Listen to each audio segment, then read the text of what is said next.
Since Beach Boys visionary leader Brian Wilson passed away, I thought it would be right to remember one of his most personal songs, In My Room.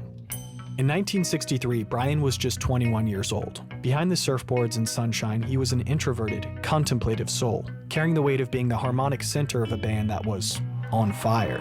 Fame was loud. His room, on the other hand, was silent and safe. As his friend and co-writer Gary Usher put it, Brian was always saying that his room was his whole world. Brian later wrote about that sanctuary. When Dennis, Carl, and I lived in Hawthorne as kids, we all slept in the same room. One night, I sang the song Ivory Tower to them and they liked it. Then I taught them the harmonies. We sang it night after night. It brought peace to us. That room became their refuge, a space of musical bonding and safety. Years later, a song would be forged from that same feeling. One night at his parents' home in early '63, Brian sat down at the organ.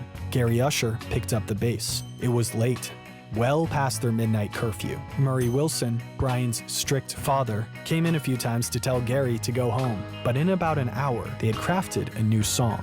Usher would later recall of that night, it was Brian's melody all the way. The sensitivity, the concept, meant a lot to him. Then they called in Audrey, Brian's mom, who was putting her hair up before bed. They played it for her. Upon listening, she said, "That's the most beautiful song you've ever written." Even Murray, unusually gentle for once, nodded, saying, "Not bad, Usher, not bad." Years later, Brian would reflect, "You're not afraid when you're in your room. I thought it was my kingdom."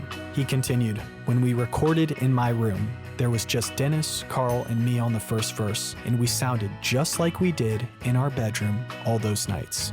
Ultimately, In My Room wasn't about fame, cars, or a rock star lifestyle. It was about peace, sanctuary, and brotherhood.